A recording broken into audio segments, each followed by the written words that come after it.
Vote পেয়ে মোহাম্মদ ইব্রাহিম হোসেন।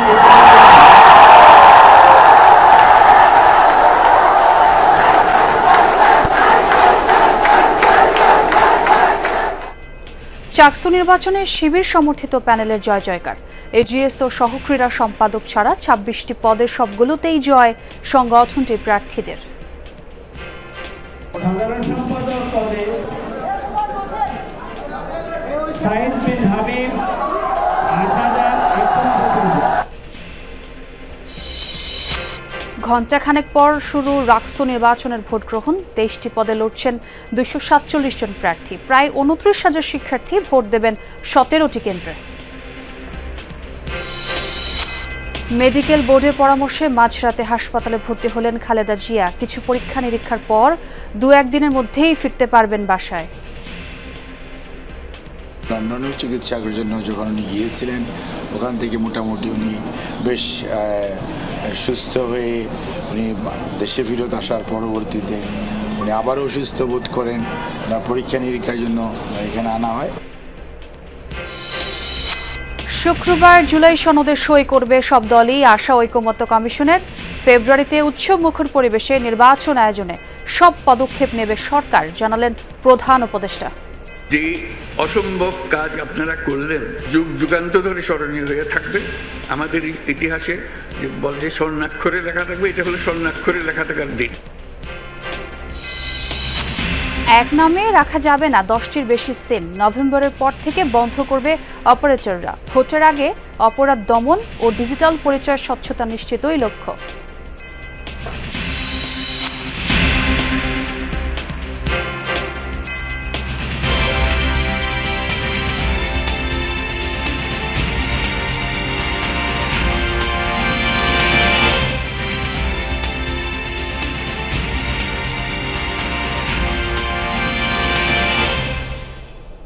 আমন্ত্রণ যমুনা নিউজে, সঙ্গে আছে আমি ছোয়া খন্দকার। আর এতক্ষণ শিরোনাম দেখছিলেন। চট্টগ্রাম বিশ্ববিদ্যালয় কেন্দ্রীয় ছাত্র সংসদ নির্বাচন চাকসুর ২৬ পদের মধ্যে ভিপি, জিএস সহ ২৪টিতেই জয় পেয়েছে ছাত্র শিবিরের প্যানেল সম্প্রীতি শিক্ষার্থী জোট। ছাত্রদল থেকে এজিএস ও বিনির্মাণ শিক্ষার্থী ঐক্য প্যানেল থেকে বিজয়ী হয়েছে সহ খেলাধুলা ও ক্রীড়া সম্পাদক। ফল ঘোষণার পর শিক্ষার্থীদের অধিকার আদায়ে সবাইকে সঙ্গে নিয়ে কাজ করার প্রত্যয় জানান নবনির্বাচিত নেতারা। নির্বাচনে মোট ৬৫% ভোট পড়েছে বলে জানায় নির্বাচন কমিশন। বুধবার বিকেল ৪টায় ভোট গ্রহণ শেষ হওয়ার পরপরই নানা নাটকীয়তা তৈরি হয় চাকসু ও হল সংসদ নির্বাচন ঘিরে। অভিযোগ পাল্টা অভিযোগ চলে মধ্যরাত অবধি।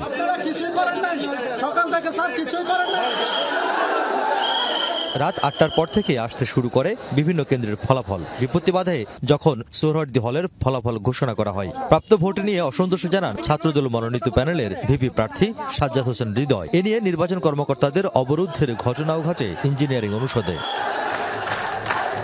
সব অপেক্ষা, উৎকণ্ঠা আর নাটকীয়তার অবসান ঘটিয়ে রাত 4:30টায় ফলাফল ঘোষণা করতে বাণিজ্য অনুষদ মিলনায়তনে উপস্থিত হয় নির্বাচন কমিশন। ভেতরে তখন হাজারো শিক্ষার্থী। নির্বাচনে সহযোগিতার জন্য শিক্ষার্থীদের ধন্যবাদ জানান কর্মকর্তারা।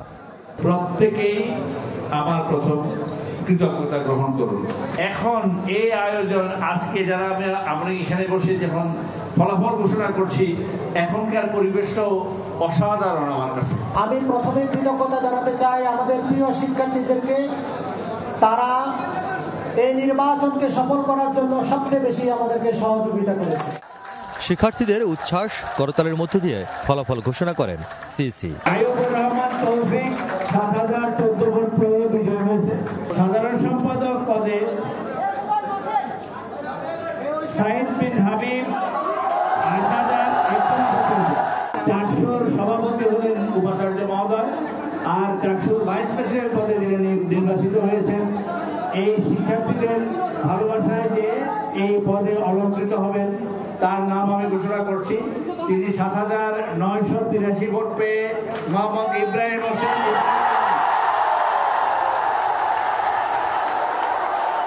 জয়ী হয়ে সমালোচনাকে স্বাগত জানালেন নির্বাচিতরা।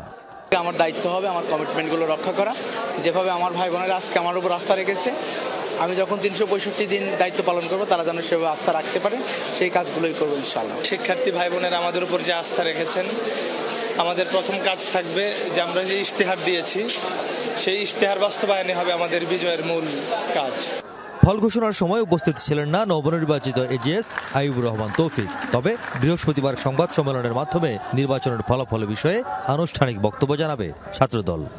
সকাল থেকে এটা বলে আসছি, এটা নির্বাচন বিতর্কিত নির্বাচন, এটা একটা প্রভাব বিস্তার করে, এটা নিয়ে নেওয়ার কৌশলগতভাবে একটা গোষ্ঠীকে সাপোর্ট দেওয়ার নির্বাচন। কেন্দ্রীয় সংসদের মতো হল সংসদেও অধিকাংশ পদে বিজয়ী হয়েছেন শিবির সমর্থিত প্যানেলের প্রার্থীরা। বিশ্ববিদ্যালয় কেন্দ্রীয় ছাত্র সংসদ নির্বাচনের সময় প্রার্থীরা যে প্রতিশ্রুতি দিয়েছিল সেই প্রতিশ্রুতি পূরণের মধ্য দিয়ে দীর্ঘ ৩৫ বছর পর যে ইতিহাসের সূচনা হয়েছে আবারও নতুন করে চট্টগ্রাম বিশ্ববিদ্যালয়ে, সেটি সামনের দিনে অব্যাহত থাকবে এমনটা প্রত্যাশা করছেন শিক্ষার্থীরা। রিয়াজ রায়হান, যমুনা নিউজ, চট্টগ্রাম বিশ্ববিদ্যালয়, চট্টগ্রাম। ফলাফল ঘোষণার পর ক্যাম্পাসের বর্তমান অবস্থা জানতে চাই। চট্টগ্রাম বিশ্ববিদ্যালয় ক্যাম্পাসে আছেন আমার সহকর্মী মামুনুর রশিদ অভি। শুনতে পাচ্ছেন নিশ্চয়ই। এই ফলাফল ঘোষণার পর ক্যাম্পাসের এখন কি অবস্থা দেখছেন আপনি? একটু সার্বিক খবরাখবর জানাবেন আমাদের।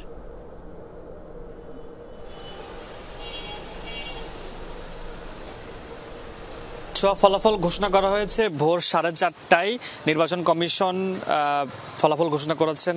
আপনি জানেন এরই মধ্যে ভিপি পদে নির্বাচিত হয়েছেন ছাত্র শিবির সমর্থিত সম্প্রতি শিক্ষার্থী জোট প্যানেলের ভিপি পদপ্রার্থী ইব্রাহিম হোসেন এবং জিএস পদপ্রার্থী ছাত্র শিবির সমর্থিত প্যানেল থেকে হয়েছে। এবং এই যে ফলাফল ঘোষণার পর এখন পুরো ক্যাম্পাসে একেবারেই কোনো শিক্ষার্থী নেই এবং নিরাপত্তার সাথে এখন পর্যন্ত আমরা দেখেছি 0 পয়েন্ট থেকে শুরু করে ক্যাম্পাসের বিভিন্ন জায়গায় র্যাব সদস্য রয়েছেন, পুলিশ সদস্য এবং বিজিবি সদস্যরাও কিন্তু আমরা দেখেছি। এবং এই যে দীর্ঘ 36 বছর পর একটি নির্বাচন হয়েছে, সেই নির্বাচনকে কেন্দ্র করে কিন্তু পুরো ক্যাম্পাস জুড়ে রাতব্যাপী একেবারেই উত্তপ্ত ছিল, উত্তেজনা ছিল শিক্ষার্থীদের মধ্যে। শেষ পর্যন্ত কারা হবেন, শিক্ষার্থীদের কণ্ঠস্বর, সেই বিষয়গুলো নিয়ে কিন্তু অনেক হিসাব নিকেশ হয়েছিল। সবশেষ সবকিছুকে ছাপিয়ে ছাত্র শিবির সমর্থিত যে প্যানেল 24টি পদেই কিন্তু শিক্ষার্থী সম্প্রীতির জোট ছাত্র শিবির প্যানেল থেকেই হয়েছে। এবং শিক্ষার্থীরা আমরা বলছিলাম, তাদের কয়েকজনের সাথে কথা বলছিলাম যে তারা যে সমস্ত ইশতেহারগুলো দিয়েছেন সেগুলো যাতে অল্প সময়ের মধ্যে বাস্তবায়ন করা হয় সেই বিষয়গুলো নিয়ে তারা প্রাধান্য দিচ্ছেন। এবং আবাসন সংকট থেকে শুরু করে শিক্ষার্থীদের মান উন্নয়নের ক্ষেত্রে শিক্ষার্থীদের কণ্ঠস্বর হয়ে তারা বিভিন্ন কথাবার্তা বলবেন, সেই বিষয়গুলো নিয়ে প্রায়োরিটি দিয়ে তারা শিক্ষার্থীদের কণ্ঠস্বরে কাজ করবেন, এমন প্রত্যাশা কিন্তু সকল শিক্ষার্থীদের। অনেক ধন্যবাদ আপনাকে যোগ দেওয়ার জন্য। এদিকে রাজশাহী বিশ্ববিদ্যালয় কেন্দ্রীয় ছাত্র সংসদ রাকসু নির্বাচন আজ। দীর্ঘ 33 বছর পর হতে যাওয়া এই নির্বাচনে ভোট গ্রহণ শুরু হবে সকাল 9টা থেকে। কেন্দ্রে চলছে প্রস্তুতি। এবারে নির্বাচনে কেন্দ্রীয় সংসদের 23 পদে লড়ছেন 247 জন প্রার্থী। এর মধ্যে ভিপি পদে 18 ও জিএস পদে 13 প্রার্থী প্রতিদ্বন্দ্বিতা করছেন। রাকসু নির্বাচনে মোট ভোটার 28,901 জন। 9টি একাডেমিক ভবনে 17টি কেন্দ্রে ভোট নেওয়া হবে বিকেল 4টা পর্যন্ত। 990টি বুথে ভোট দিতে পারবেন ভোটাররা। নির্বাচনে আইন শৃঙ্খলা রক্ষা ও নির্বিঘ্নে ভোট গ্রহণ সম্পন্ন করতে কাজ করছে প্রায় 2300 পুলিশ সদস্য। পাশাপাশি 6 প্লাটুন বিজিবি ও 12 প্লাটুন র্যাব সদস্য নিরাপত্তা নিশ্চিতের জন্য মোতায়েন থাকবেন। ভোট গণনা শেষে কাজী নজরুল ইসলাম মিলনায়তন থেকে ফলাফল ঘোষণার কথা রয়েছে।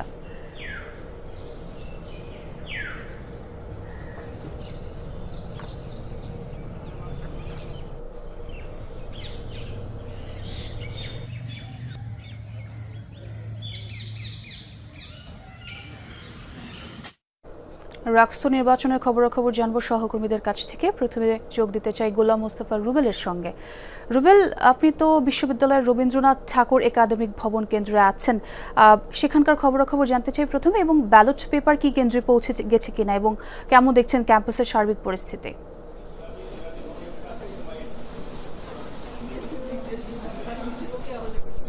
ইতিমধ্যেই কিন্তু দীর্ঘ 35 বছর পর রাজশাহী বিশ্ববিদ্যালয়ে এই নির্বাচনটি অনুষ্ঠিত হচ্ছে। হল সংসদ এবং সিনেট যে ছাত্র প্রতিনিধি সেটিকে নির্বাচিত করবে এখানকার শিক্ষার্থীরা। ইতিমধ্যে কিন্তু আমি রবীন্দ্র ভবনে রয়েছি, সেই রবীন্দ্র ভবনে কিন্তু নির্বাচনের সকল সরঞ্জামাদি চলে এসেছে এবং সকাল থেকে অনেক উৎসব পরিবেশ, আমরা উৎসবমুখর পরিবেশ দেখছি। কথা হচ্ছে আমাদের এখানে শিক্ষক রয়েছেন। স্যার, সার্বিকভাবে আর 1 ঘন্টা পরে তো ভোট শুরু হয়ে যাবে, কতটা প্রস্তুত আপনারা? জি, আমরা ইতিমধ্যে সব কিছু নিয়ে আসছি, আমরা শতভাগ প্রস্তুত। এখানে আমাদের একজন রিটার্নিং অফিসার আছেন হল প্রভোস্ট এবং 2 জন সহকারী রিটার্নিং অফিসার, 14 জন আছেন প্রিজাইডিং অফিসার, সহকারী প্রিজাইডিং অফিসার, আর 5 জন আছেন পুলিং অফিসার, আর এখানে পুলিং এজেন্টও আছেন। সবাই ইতিমধ্যে চলে এসেছে এবং আমরা ইতিমধ্যে মূল রাকসু ভবন থেকে আমরা স্বচ্ছ ব্যালট বাক্স এবং যতগুলি ব্যালট পেপার এখানকার জন্য নির্ধারিত সব কিছু আমরা এখানে নিয়ে এসেছি। আমরা এখন শতভাগ প্রস্তুত। আমরা আশা করছি আর কিছুক্ষণের মধ্যে সকলকে সাথে নিয়ে সাংবাদিকবৃন্দ সহ সকলকে সাথে নিয়ে আমরা স্বচ্ছ ব্যালট বাক্স প্রদর্শন করে আমরা সেটা ছিলগালা করে আমরা জাস্ট 9টায় আমরা ভোট প্রদান করতে পারবো। আমরা সেই উৎসবে রয়েছি, এখানে ভোটার রয়েছেন, ভোটারদের সাথে কথা বলতে চাচ্ছি। প্রথম তো ভোট দেবেন, আজ কেমন লাগছে, অনুভূতিটা কি? আমি চাই ভোট যেন সুষ্ঠু সুন্দরভাবে উদযাপিত হোক। জীবনের প্রথম এবার ভোট দিচ্ছি, দীর্ঘ 35 বছর পর আমাদের ভার্সিটিতে এবার ভোট উদযাপিত হচ্ছে। আমি চাই সুষ্ঠু সুন্দরভাবে ভোট উদযাপিত হোক। কেমন লাগবে প্রথম ভোট দিতে পেরে? প্রথম ভোট, ভার্সিটির প্রথম ভোট, অনেক ভালো লাগছে। আর চাই যে ভোটটা যাবে সুষ্ঠুভাবে সারাদিন ভালোভাবে যেতে পারে। আপনাদের সবার কাছে দোয়ার প্রত্যাশী। কেমন লাগছে ভোট দিতে পেরে? আলহামদুলিল্লাহ, অনেক ভালো লাগছে, অনেক আনন্দিত। যেমনটি শুনছিলেন, আসলে শিক্ষার্থীরা কিন্তু অনেকটা উৎসাহ উদ্দীপনার মধ্যে অনেকটা আনন্দের সাথে কিন্তু তারা আসলে ভোট দেওয়ার জন্য তারা প্রস্তুতি রয়েছে। ইতিমধ্যে আইন শৃঙ্খলা বাহিনী কিন্তু পর্যাপ্ত রয়েছে এবং আমরা শুনছিলাম ভোটারদের কথাও শুনছিলাম আপনার মাধ্যমে। আমার আরেক সহকর্মী আছে নাজমুল হাসান, এবার তার সঙ্গে একটু যোগ দিতে চাই। নাজমুল, আপনি যে কেন্দ্রে আছেন সেখানকার খবরাখবর জানতে চাই এবং ভোট গ্রহণ শুরু হতে তো এখনো আরো ঘন্টাখানেক সময় বাকি আছে। প্রশাসন নিশ্চয়ই সব প্রস্তুতি সম্পন্ন করেছে ইতিমধ্যেই। ছোঁয়া, আমি এখন রয়েছি জুবেরি ভবনে। এখানে এসে যে বিষয়টি দেখলাম যে সকাল থেকে যে নির্বাচনী সরঞ্জাম, সেই নির্বাচনী সরঞ্জাম কিন্তু এখানে এসে পৌঁছেছে এবং এখানে প্রার্থীদের বিভিন্ন লোকজনের দেখতে পাচ্ছি যে তারা কথাবার্তা বলছে। সকাল 9টা থেকেই ভোট গ্রহণ শুরু হবে এবং বিকেল 4টা পর্যন্ত চলবে। যেহেতু দীর্ঘদিন পরে রাজশাহী বিশ্ববিদ্যালয়ের এই নির্বাচন অনুষ্ঠিত হচ্ছে, সেহেতু কিন্তু আগে থেকেই উৎসব মুখর পরিবেশ বিরাজ করছিল এখানে। গত রাত গভীর পর্যন্ত আমরা দেখেছি যে এখানে যারা রয়েছে ভোটার তারা আসলে মেহেদি উৎসবে মেতে উঠেছিল এবং বিভিন্ন ধরনের গান বাজনায় মেতে উঠেছিল।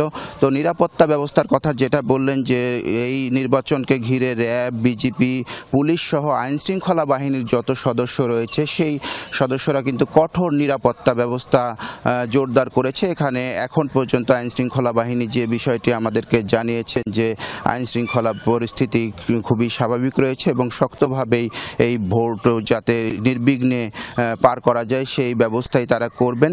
এবং যে প্রার্থীগুলো রয়েছে, যে প্রার্থীগুলো তারাও জয়ের ব্যাপারে শতভাগ আশাবাদী। তারা ভোটারদের দ্বারে দ্বারে গিয়েছেন এবং গিয়ে যে বিষয়টি বলেছেন যে সব প্রার্থী ভোটারদের দ্বারে দ্বারে গিয়েছেন, ভোট প্রার্থনা করেছেন। এখানে ছাত্র সংসদ নির্বাচনে যতগুলো প্রার্থী রয়েছে সেই প্রার্থীগুলো সবাই জয়ের ব্যাপারে আশাবাদী এবং এখন পর্যন্ত প্রার্থী এবং ভোটাররা প্রত্যাশা করছেন, আইন শৃঙ্খলা বাহিনী যে বিষয়টি প্রত্যাশা করছেন যে সুষ্ঠু এবং সুন্দরভাবে এই রাজশাহী বিশ্ববিদ্যালয়ের ছাত্র সংসদ নির্বাচন অনুষ্ঠিত হবে। ছোঁয়া। জি নাজমুল, শুনছিলাম আপনার কাছ থেকেও কেন্দ্রীয় খবরাখবর জানাচ্ছিলেন। এবার সবশেষে আমার আরেক সহকর্মী আছেন শফিক ছোটন, এবার তার সঙ্গে যুক্ত হতে চাই। শফিক, আপনি তো বিশ্ববিদ্যালয়ের মূল ফটকে আছেন, একটু জানতে চাই আপনার কাছ থেকে আইন শৃঙ্খলা পরিস্থিতি কেমন দেখছেন এবং শিক্ষার্থীরা কি আসতে শুরু করেছে কিনা?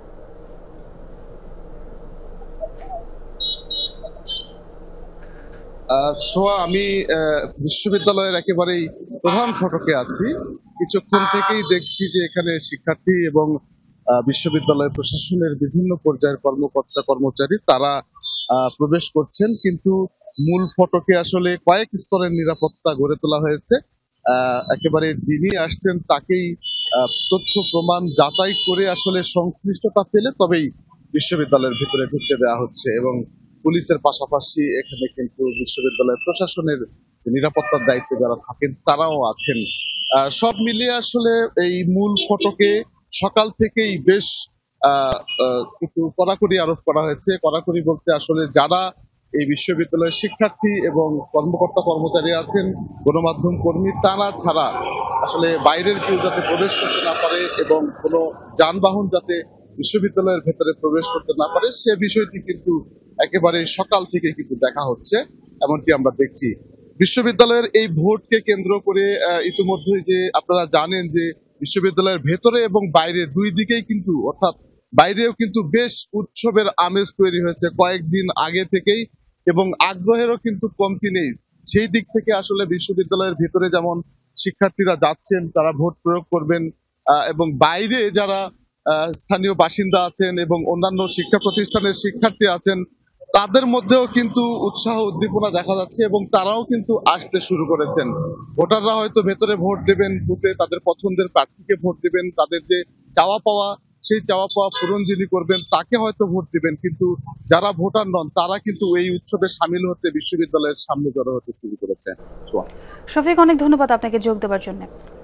মেডিকেল বোর্ডের পরামর্শে হাসপাতালে ভর্তি হয়েছেন বিএনপি চেয়ারপারসন খালেদা জিয়া। নিয়মিত স্বাস্থ্য পরীক্ষার জন্য গত রাতে হাসপাতালে যান তিনি। ব্যক্তিগত চিকিৎসক ডাক্তার AJM জাহিদ জানান, খালেদা জিয়ার শারীরিক অবস্থা স্থিতিশীল। কিছু পরীক্ষা নিরীক্ষা শেষে বিএনপি চেয়ারপারসন 2-1 দিনের মধ্যেই বাসায় ফিরে যেতে পারবেন বলেও জানান তিনি।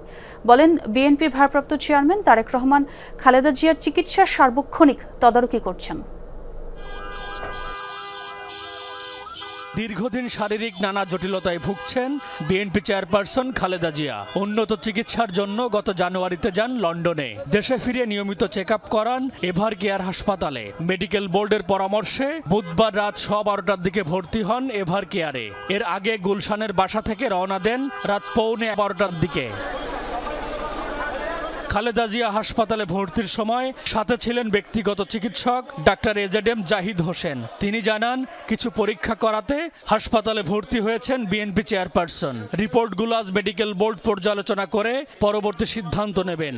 ক্রনিক কিডনি ডিজিজের একটি পেশেন্ট, উনি হার্টে ওনার ব্লক আছে, হার্ট ফেলিউর ওনার একটা বড় প্রবলেম, ওনার লিভারের মধ্যে সমস্যা আছে। এই সমস্ত রোগের যে ন্যাচারাল কোর্স অফ ট্রিটমেন্ট যা হওয়া উচিত সেরকম না হওয়ার কারণেই ওনার মাঝে মাঝেই ওনাকে আপনারা দেখছেন যে আমরা লন্ডনেও চিকিৎসার জন্য যখন উনি গিয়েছিলেন, ওখান থেকে মোটামুটি উনি বেশ সুস্থ হয়ে উনি দেশে ফেরত আসার পরবর্তীতে উনি আবারও অসুস্থ বোধ করেন। ওনার পরীক্ষা নিরীক্ষার জন্য এখানে আনা হয়। ডাক্তার জাহিদ জানান, বিএনপি চেয়ারপারসনের শারীরিক অবস্থা স্থিতিশীল। 2-1 দিনের মধ্যেই তিনি বাসায় ফিরতে পারবেন এবং উনি মোটামুটি এখন যে অবস্থায় আছে আমরা আশাবাদী যে হয়তো মেডিকেল বোর্ড আগামী 1-2 দিনের মধ্যেই হয়তো ওনাকে আবার বাড়ি যাওয়ার অনুমতি দেওয়ার সম্ভাবনা রয়েছে। নিকট আত্মীয়রা সার্বক্ষণিকভাবে এবং আমাদের দলের ভারপ্রাপ্ত চেয়ারম্যান সার্বক্ষণিকভাবেই ওনার চিকিৎসার ব্যাপারে এটা ওখান থেকেই তদারক করেন। সবশেষ গত 28 আগস্ট রাতে এভার কেয়ার হাসপাতালে যান খালেদা জিয়া। কয়েকটি পরীক্ষা শেষে সে রাতেই ফিরে যান গুলশানের বাসা ফিরোজায়। M A Aziz, Jamuna news, Dhaka. ফেব্রুয়ারিতে নির্বাচন ঐকমত্য কমিশনের সনদেরই অংশ বলেছেন প্রধান উপদেষ্টা ডক্টর মোহাম্মদ ইউনূস। আর শুক্রবারই হবে জুলাই সনদ স্বাক্ষর। ফরেন সার্ভিস একাডেমিতে জুলাই সনদ বাস্তবায়ন নিয়ে রাজনৈতিক দলগুলোর সাথে অতি জরুরি বৈঠকে এসব কথা বলেন প্রধান উপদেষ্টা। সবাই মিলে সন্তোষজনকভাবে জুলাই সনদের কাজের সমাপ্তি টানায় রাজনৈতিক দল ও ঐকমত্য কমিশনকে ধন্যবাদ জানান তিনি। ডক্টর ইউনূস বলেন, এই কাজ শুধু বাংলাদেশে নয়, পৃথিবীর রাজনৈতিক ইতিহাসেই উল্লেখযোগ্য হয়ে থাকবে। জুলাই জাতীয় সনদ বাস্তবায়ন নিয়ে রাজনৈতিক দলগুলোর সাথে বুধবার সন্ধ্যায় অতি জরুরি বৈঠকে বসে জাতীয় ঐকমত্য কমিশন। বৈঠকে সভাপতিত্ব করেন প্রধান উপদেষ্টা অধ্যাপক ডক্টর মোহাম্মদ ইউনূস। সেখানে চূড়ান্ত সিদ্ধান্ত হয় আগামী 17 অক্টোবর শুক্রবার জাতীয় সংসদ ভবনের দক্ষিণ প্লাজায় জুলাই জাতীয় সনদে স্বাক্ষর হবে। যে অসম্ভব কাজ আপনারা করলেন, এটা যুগ যুগান্ত ধরে স্মরণীয় হয়ে থাকবে আমাদের ইতিহাসে। যে বলে যে স্বর্ণাক্ষরে লেখা থাকবে, এটা হলো স্বর্ণাক্ষরে লেখা থাকার দিন। যে আমরা প্রক্রিয়া শুরু করব যাতে করে মানুষের মনে যায়, তারা প্রশ্নগুলো দেখে, উত্তরগুলো দেখে, এটা তার মনে লাক্সই মনে হচ্ছে কিনা, ভবিষ্যতে সে কী করবে, অন্তত তার কাছে পরিষ্কার হতে হবে বিষয়গুলো। এবং এগুলো জনসাধারণের মধ্যে তাদের ভাষায় সংক্ষেপে বলার জন্য মতো করে প্রচার করা। বৈঠকে প্রধান উপদেষ্টা আবারও স্পষ্ট করেন, আগামী ফেব্রুয়ারিতেই হবে জাতীয় নির্বাচন, আর এটা জুলাই সনদেরই অংশ। উৎসবমুখর নির্বাচনের প্রতিশ্রুতিও দেন তিনি। ফেব্রুয়ারি মাসে নির্বাচন হবেই, এটা এই যে ঐকমত্য কমিশনের যে সনদ, এটা সনদেরই অংশ এখন। এটার সঙ্গে এটা জড়িত। এটা এই যে আমরা ঘোষণা করলাম, সেই ঘোষণাকে আমাদের রক্ষা করতে হবে। এটা উৎসবমুখ নির্বাচন হবে। সেই উৎসবমুখ নির্বাচনের জন্য যা যা করতে হয় সবটা আমরা করবো, আমাদের সাধ্যে যতগুলো। এটার সঙ্গে আমরা কোনো কম্প্রোমাইজ করবো না। বৈঠক শেষে সাংবাদিকদের মুখোমুখি হন বিভিন্ন দলের নেতারা, তুলে ধরেন নিজ নিজ অবস্থান। আমরা এখনো আশা করি যে শেষ মুহূর্তে সবাই স্বাক্ষর করবে এবং যে সমস্ত নোট অফ ডিসেন্টগুলো আছে আমরা অনুরোধ জানিয়েছি এই নোট অফ ডিসেন্টগুলো যাতে একটু কমিয়ে আনা যায়। জুলাই জাতীয় সনদ নিয়ে যদি কোনো সংকট সৃষ্টি করা হয়, যে দল বা সংগঠন বা ব্যক্তি যেই করুক না কেন তিনি কিন্তু ইতিহাসের কাছে দায়ী থাকবেন। আমরা একটা ঐতিহাসিক অর্জনে যাচ্ছি, এর মধ্য দিয়ে আমরা এমন কোনো কাজ করব না যেখানে জুলাই সনদ যেখানে প্রশ্নবিদ্ধ হবে। সকলের প্রতি আহ্বান জানাই আগামী 17 তারিখ এই জুলাই জাতীয় সনদ যাতে আমরা সবাই মিলে স্বাক্ষর করতে পারি। নোট অফ ডিসেন্ট সহ জুলাই সনদে স্বাক্ষর করবে সবাই। জনগণের ম্যান্ডেট নিয়েই বাস্তবায়ন করতে হবে সনদ, মনে করেন বিএনপি নেতা সালাউদ্দিন আহমদ। জুলাই জাতীয় সনদ প্রণয়ন হোক, অন্যান্য কর্মকাণ্ড হোক, সব কিছুর লক্ষ্য হবে আগামী ফেব্রুয়ারির প্রথমার্ধে জুলাই জাতীয় সংসদ নির্বাচন অনুষ্ঠান করা। এই সংস্কার যেই দলই ক্ষমতায় আসুক বা জাতীয় সংসদে যারাই মেজরিটি পাক তাদেরকে এটা বাস্তবায়ন করতেই হবে। আইনি ভিত্তি আর জুলাই সনদ বাস্তবায়নের রোডম্যাপ এখনো পরিষ্কার নয়, তাই স্বাক্ষরের বিষয়টি বিবেচনায় রেখেছে এনসিপি। আর গণভোট নভেম্বরে হতে হবে এমন দাবি করে স্বাক্ষর নিয়ে অনিশ্চয়তা দেখছে না জামাতে ইসলামী।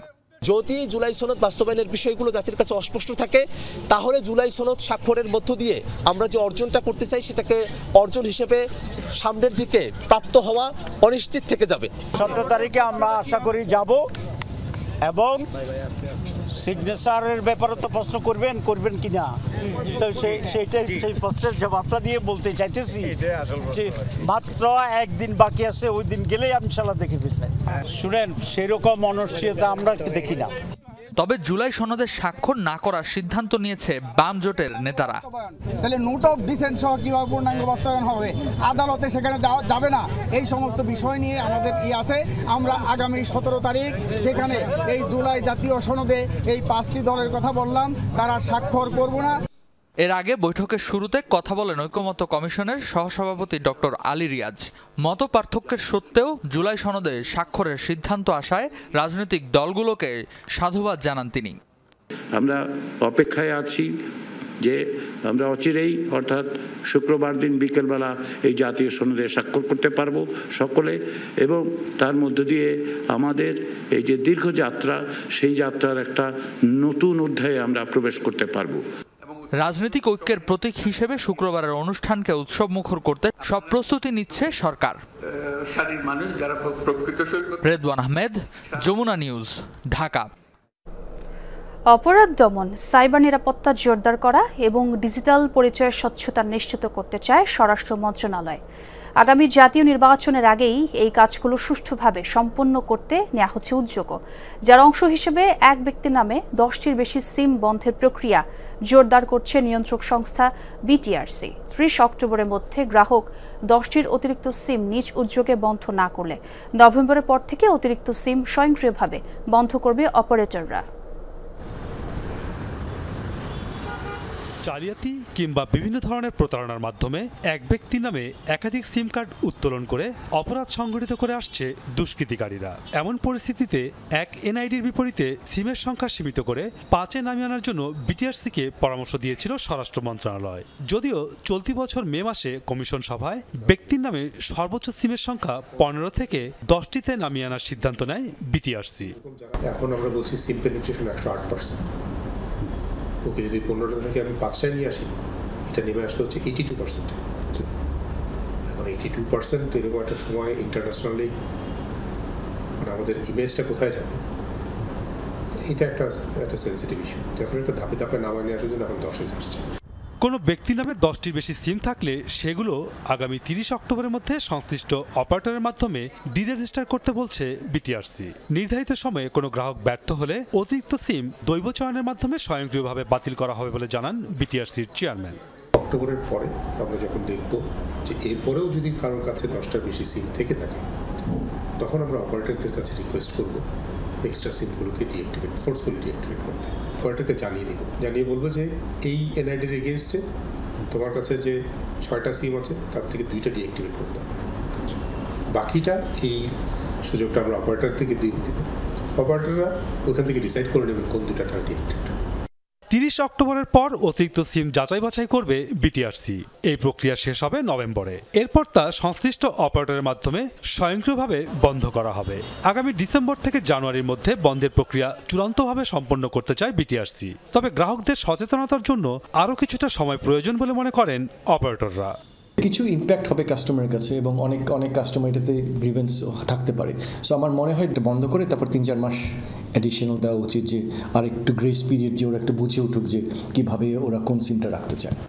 2017 সালে একজন গ্রাহকের নামে সর্বোচ্চ 15টা সিম নিবন্ধনের নির্দেশনা দিয়েছিল BTRC. Masuduzzaman Robin, Jamuna news, Dhaka. HSC ও সমমানের পরীক্ষার ফলাফল প্রকাশ হচ্ছে আজ। এবারও ফল প্রকাশে থাকছে না কোনো আনুষ্ঠানিক অনুষ্ঠান বা আড়ম্বর। সকাল 10টায় পরীক্ষার ফল দেশের শিক্ষা বোর্ডগুলোর ওয়েবসাইট, সংশ্লিষ্ট সব পরীক্ষা কেন্দ্র ও শিক্ষা প্রতিষ্ঠানে প্রকাশ করা হবে। SMS এর মাধ্যমেও জানা যাবে ফল। মঙ্গলবার আন্তঃশিক্ষা বোর্ড সমন্বয় কমিটির এক সংবাদ বিজ্ঞপ্তিতে এই তথ্য জানানো হয়। পরীক্ষার্থীরা 3 পদ্ধতিতে এইচএসসির ফলাফল জানতে পারবে বলেও জানানো হয় বিজ্ঞপ্তিতে। এবার 11টি শিক্ষা বোর্ডের অধীনে 12,51,111 শিক্ষার্থী এইচএসসি পরীক্ষায় অংশ নেয়।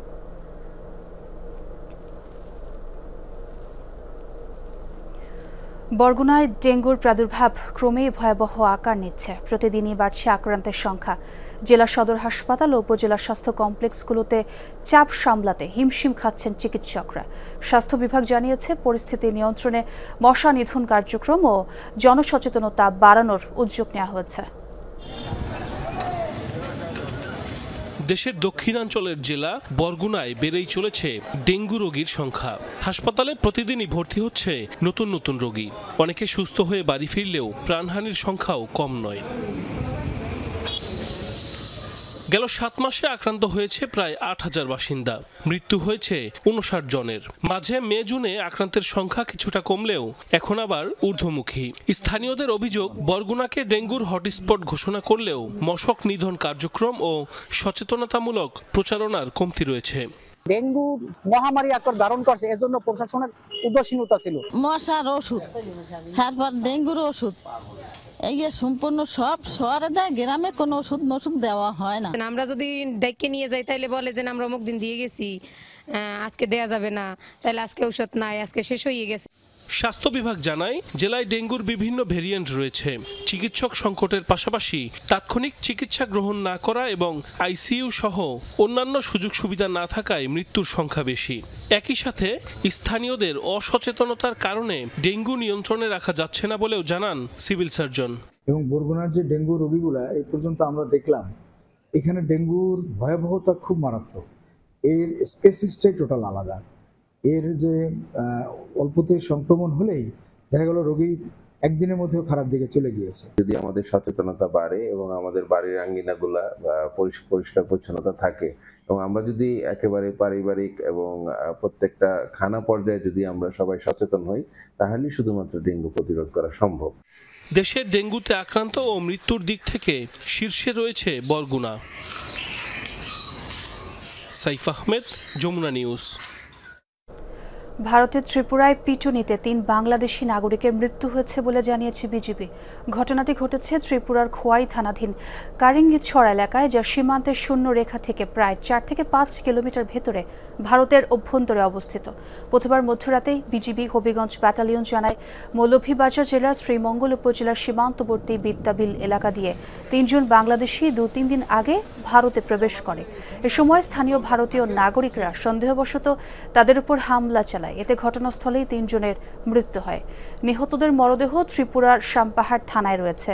বিজিবি জানায়, নিহতদের বাড়ি হবিগঞ্জ জেলার চুনারুঘাট উপজেলার সোনাচং বাজার এলাকায় বলে জানা গেছে। তাদের সঠিক পরিচয় নিশ্চিত করতে তথ্য যাচাই চলছে। বিজিবির পক্ষ থেকে বিএসএফ এর সাথে যোগাযোগও করা হয়েছে।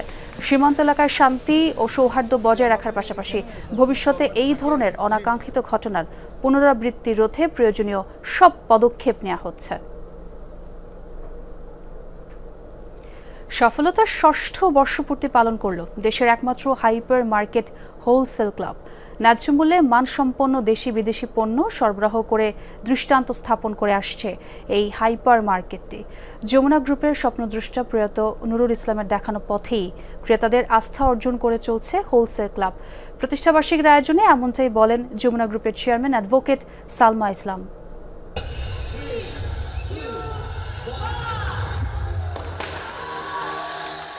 2019 সালের 15ই অক্টোবর বর্ণাঢ্য আয়োজনে যাত্রা শুরু করে দেশের প্রথম হাইপার মার্কেট হোলসেল ক্লাব। ন্যায্য মূল্যে মানসম্পন্ন পণ্য এই স্লোগানে হাইপার মার্কেটটি প্রতিষ্ঠা করেন যমুনা গ্রুপের স্বপ্নদ্রষ্টা নুরুল ইসলাম। প্রতিষ্ঠার পর থেকেই তার দেখানো পথেই এগিয়ে যাচ্ছে হোলসেল ক্লাব। ন্যায্য দামে সারা ওয়ার্ল্ডে পৃথিবী থেকে নামি দামি ব্র্যান্ড কালেকশন করে এনে আপনাদের সামনে উপস্থিত করার দায়িত্ব নিয়েছি আমরা। হাঁটি হাঁটি পা পা করে সেদিনের হোলসেল ক্লাব আজ 6 পেরিয়ে পা রাখলো সফলতার 7 বছরে। ষষ্ঠ বর্ষপূর্তির আনন্দ ক্রেতাদের সাথে ভাগাভাগি করতে হোলসেল ক্লাবে চলছে গ্র্যান্ড শপিং ফেস্টিভ্যাল, যেখানে থাকছে আকর্ষণীয় র্যাফেল ড্র, বিশেষ ডিসকাউন্টের পাশাপাশি দেশি বিদেশি পণ্যেও থাকছে 50% পর্যন্ত আকর্ষণীয় মূল্য ছাড়। বুধবার ষষ্ঠ প্রতিষ্ঠাবার্ষিকীর আয়োজনে কেক কাটেন যমুনা গ্রুপের চেয়ারম্যান অ্যাডভোকেট সালমা ইসলাম। এ সময় শ্রদ্ধাভরে স্মরণ করেন যমুনা গ্রুপ ও হোলসেল ক্লাবের প্রতিষ্ঠাতা বীর মুক্তিযোদ্ধা নুরুল ইসলামের।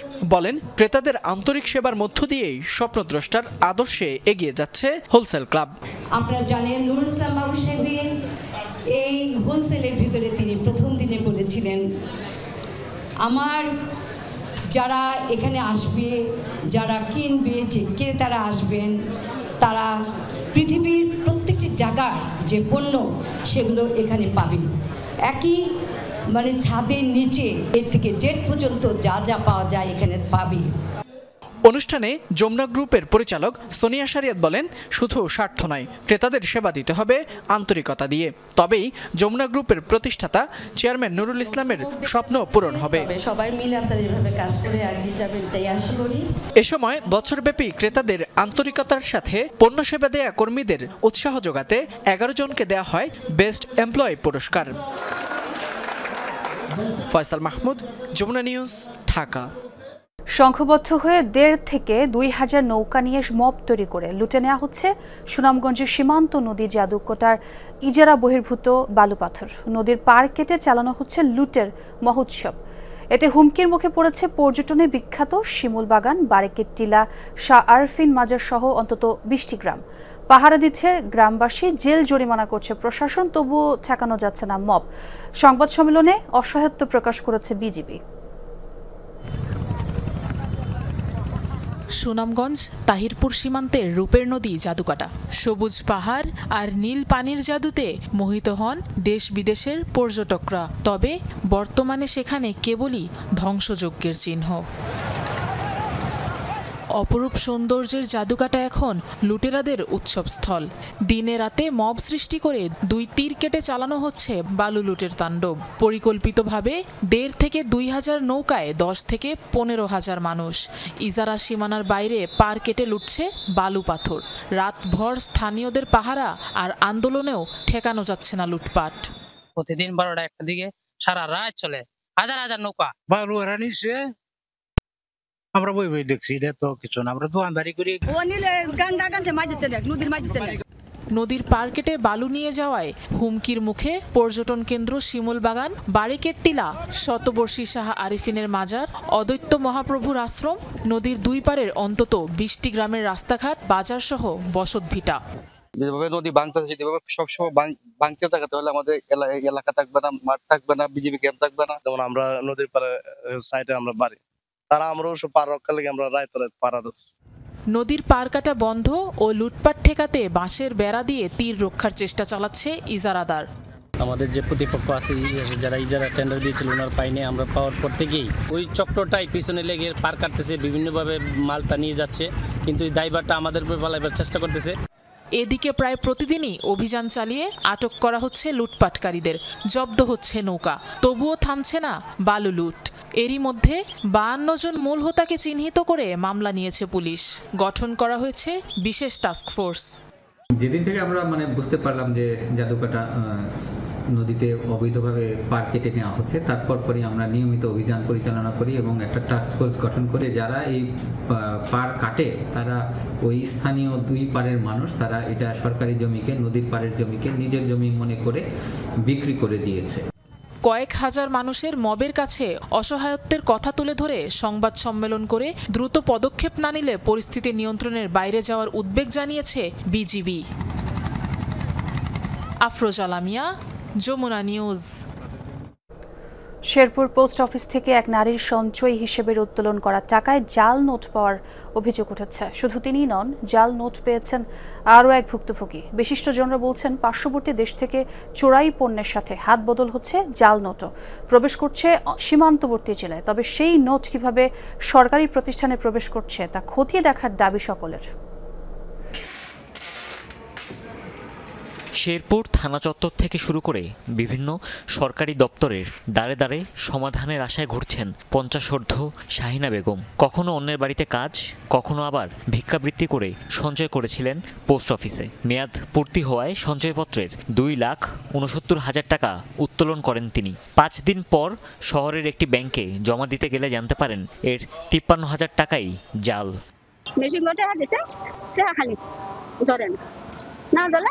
কয়টা হারি করলো পর আট দেতে হ্যাঁ গুনলো পর আট দেতে গুনা দেয় 50 3,000 হ্যাঁ এই করা জাল করা। পোস্ট অফিসের সিসিটিভি ফুটেজে দেখা যায় একই দিনে শাহিনা বেগমের আগে 2 গ্রাহক পোস্ট অফিসে 4 লাখ টাকা জমা রাখেন। ধারণা করা হচ্ছে সেই জমা টাকাতেই ছিল জাল নোট। সরকারি প্রতিষ্ঠানেও আসল নোটের নিশ্চয়তা না থাকায় ক্ষুব্ধ স্থানীয়রা। নিচে আসেন, আমি টাকা জাল আসছে, নিচে আসছি। আসার পরে ওই যে কাউন্টারে যে লোক ছিল, যে রিসিভ ছিল ক্যাশিয়ার, উনি স্যারের মানে ম্যানেজার স্যারের কাছে নিয়ে গেল যে ওখানে নিয়ে যাবো 25টা নোট সোনালী 25টা নোট জাল। আমরা আগে দেখতাম যে হাটে বাজারে, গরু হাটিতে 2-1টা জাল নোট চালাচালি হতো, এটা পাবলিক পর্যায়ে হতো। কিন্তু এখন যদি সরকারি প্রতিষ্ঠান থেকেই মানুষ জাল টাকা লেনদেন করে, তাহলে দেশের মানুষ যাবে কোথায়? যদিও অভিযুক্ত পোস্টাল অপারেটরের দাবি, টাকা দেখেই শাহিনা বেগমকে দিয়েছিলেন তিনি। সঞ্চয় নেয়ার 5 দিন পর এমন অভিযোগ ভিত্তিহীন।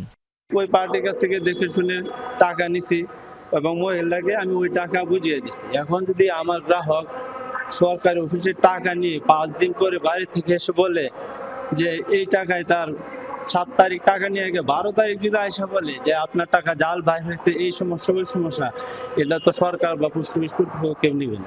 বিশিষ্টজনরা বলছেন, পার্শ্ববর্তী দেশ থেকে চোরাই পণ্যের সাথে অবাধে প্রবেশ করছে জাল টাকা। সেই টাকা সরকারি প্রতিষ্ঠানে প্রবেশের সাথে পোস্ট অফিসের অসাধু কর্মকর্তা জড়িত কিনা তা খতিয়ে দেখতে 3 সদস্যের কমিটি করা হয়েছে বলে জানালেন পোস্টমাস্টার।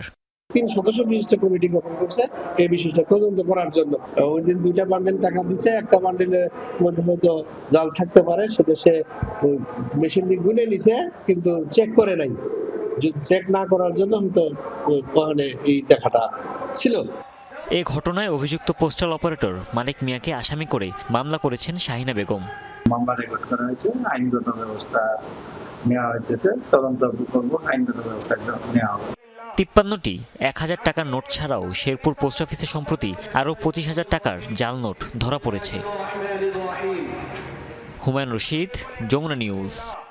চলতি বছর বিশ্বজুড়ে খাদ্য সংকটে ভুগছে প্রায় 23 কোটি মানুষ, আর প্রায় 14 লাখ মানুষ চরম দুর্ভিক্ষ পীড়িত। বিশ্ব খাদ্য দিবস কেন্দ্র করে এই তথ্য জানিয়েছে global report on food crisis. আর এই সংকটের জন্য দায়ী করা হচ্ছে যুদ্ধ, সহিংসতা এবং রাজনৈতিক অস্থিতিশীলতাকে। চরম দুর্ভিক্ষ পীড়িত অঞ্চলগুলোর মধ্যে শীর্ষে রয়েছে ফিলিস্তিনের গাজা, সুদান সহ বিশ্বের 6টি অঞ্চল। এক মুঠো খাবারের জন্য যেন রীতিমতো যুদ্ধ এই দৃশ্য গাজা উপত্যকার। ইসরায়েলি অবরোধে পুরো উপত্যকায় চলছে দুর্ভিক্ষ। Global report on food crisis জানিয়েছে, বিশ্ব খাদ্য সংকটের ঝুঁকিতে রয়েছে প্রায় 23 কোটি মানুষ, আর খাবার কেনার মতো সামর্থ্য হারানো মানুষের সংখ্যা 31 কোটিরও বেশি। 67টি দেশের চিত্র এটি। জিআরএফসির হিসেবে চলতি বছরের সেপ্টেম্বর পর্যন্ত বিশ্বে চূড়ান্ত পর্যায়ের দুর্ভিক্ষের শিকার প্রায় 14 লাখ মানুষ। গাজা, সুদান সহ 6টি অঞ্চল ও দেশে চলছে এমন ভয়াবহতা। এছাড়াও খাদ্যের প্রবল ঘাটতিতে ভোগা দেশগুলোর মধ্যে রয়েছে নাইজেরিয়া, কঙ্গো ও মিয়ানমার। এছাড়াও রয়েছে আফগানিস্তান আর পাকিস্তানের নাম। বিশ্লেষকদের মতে এই খাদ্য সংকটের প্রধান কারণ হলো যুদ্ধ, রাজনৈতিক অস্থিরতা, জলবায়ু বিপর্যয় এবং অর্থনৈতিক ধাক্কা। কিছু দেশে মুদ্রাস্ফীতি কমলেও গাজা, সুদান ও দক্ষিণ সুদানে এখনও ব্যাপক মাত্রায় রয়েছে তা। এছাড়াও বিশ্বব্যাপী খাদ্য উৎপাদন কমে যাওয়ার পেছনে রয়েছে তাপমাত্রা বৃদ্ধি, খরা ও বন্যার মতো কারণগুলো। জাতিসংঘের খাদ্য ও কৃষি সংস্থার প্রতিষ্ঠা দিবস উপলক্ষে প্রতি বছর 16 অক্টোবর পালিত হয় বিশ্ব খাদ্য দিবস। 1981 সালে পালিত হয় প্রথমবারের মতো। এরপর থেকে প্রতি বছরই নতুন নতুন প্রতিপাদ্য নিয়ে উদযাপিত হয় দিনটি। এবছরও নানা আয়োজনে দিবসটি পালন করছে সারা বিশ্বের মানুষ। এবারের প্রতিপাদ্য হাত রেখে হাতে, উন্নত খাদ্য ও আগামীর পথে। রেজওয়ানা সাইমা, যমুনা নিউজ।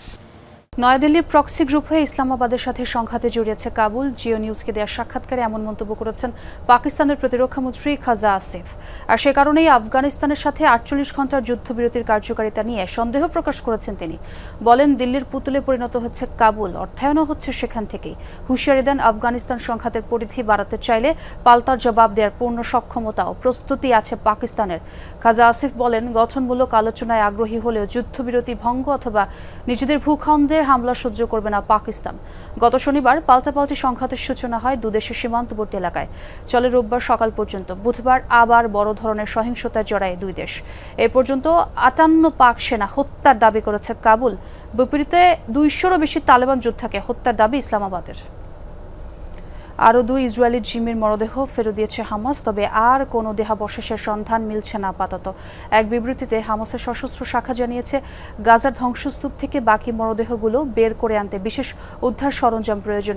দাবি, যুক্তরাষ্ট্রের মধ্যস্থতায় হওয়া যুদ্ধবিরতি চুক্তির শর্ত পালনে তারা অঙ্গীকারবদ্ধ, তবে পরিস্থিতির কারণেই লাগবে আরও কিছুটা সময়। বুধবার স্থানীয় সময় রাত 10টায় 2 ইসরায়েলি জিম্মির মরদেহ রেড ক্রসের কাছে হস্তান্তর করে হামাস। গাজা সিটি থেকে ইসরায়েলে নিয়ে যাওয়া হয় মরদেহ। এর আগে সোম মঙ্গলবার 2 দফায় আরও 8 জিম্মির মরদেহ ফেরত পাঠায় হামাস, তবে এগুলোর মধ্যে একটি মরদেহ নিহত ইসরায়েলি নয় বলে শনাক্তের কথা জানিয়েছে তেল আবিব। রুশ ড্রোন হামলার ঝুঁকি এড়াতে ড্রোন ওয়াল তৈরি করার পরিকল্পনা করছে ইউরোপীয় দেশগুলো। সম্প্রতি পোল্যান্ডের আকাশসীমায় রুশ ড্রোন প্রবেশের পর আতঙ্ক ছড়ায় ইউরোপের বিভিন্ন দেশে। রুশ ড্রোনের রেঞ্জের মধ্যে থাকা বাল্টিক দেশগুলো আরও বেশি ঝুঁকিপূর্ণ অবস্থানে রয়েছে। এই পরিস্থিতিতে ইউরোপের এই ড্রোন বিরোধী প্রতিরক্ষা নিয়ে শুরু হয়েছে জোর আলোচনা। গত মাসে প্রায় 20টি রুশ ড্রোন পোল্যান্ডের আকাশসীমায় প্রবেশ করার পর নড়েচড়ে বসে ইউরোপীয় দেশগুলোর নেতারা। শত্রুপক্ষের ড্রোন থেকে ইউরোপের আকাশকে সুরক্ষিত রাখতে ড্রোন ওয়াল গড়ার ঘোষণা দেন ইইউ কমিশনের প্রধান উর্সুলা ভন দের লিয়েন। কি এই ড্রোন ওয়াল? বিশেষজ্ঞরা বলছেন এটি সত্যিকারের কোনো দেয়াল নয়। ড্রোন হামলা প্রতিরোধে ইউরোপীয় দেশগুলোর সমন্বিত একটি প্রচেষ্টা হবে এই প্রযুক্তি। ইউরোপের বিভিন্ন দেশের আকাশ প্রতিরক্ষা ব্যবস্থাকে একটি নেটওয়ার্কের আওতায় আনা হবে। শত্রুপক্ষের ড্রোন শনাক্ত, জ্যামিং কিংবা ধ্বংস করবে কয়েক স্তরের এই সুরক্ষা ব্যবস্থা। রাশিয়ান ড্রোন থেকে নিজেদের আকাশসীমাকে সুরক্ষিত রাখতে ড্রোন ওয়াল তৈরির পরিকল্পনা করছে ইউরোপ। তবে এখনও এই পরিকল্পনা প্রাথমিক পর্যায়ে রয়েছে। স্থল রাডার, যুদ্ধবিমান, সাশ্রয়ী মূল্যের ইন্টারসেপ্টর ড্রোন ও ক্ষেপণাস্ত্র সহ বিভিন্ন প্রযুক্তির সমন্বয়ে এটিকে তৈরি করা হবে।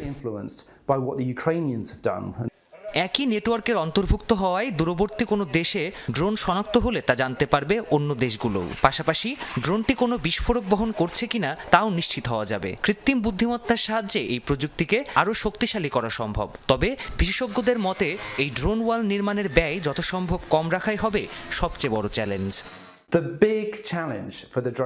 একটা $50,000 মূল্যের ড্রোন ধ্বংসে আপনি $1 মিলিয়ন মূল্যের মিসাইল খরচ করতে পারবেন না। এতে অর্থনৈতিক বোঝা বাড়বে। স্বল্প মূল্যে এই প্রযুক্তি তৈরি করাই হবে সবচেয়ে বড় চ্যালেঞ্জ। এক্ষেত্রে ব্যয় কমাতে সস্তা ইন্টারসেপ্টর ড্রোন কিংবা লেজার প্রযুক্তিও ব্যবহার করা হতে পারে।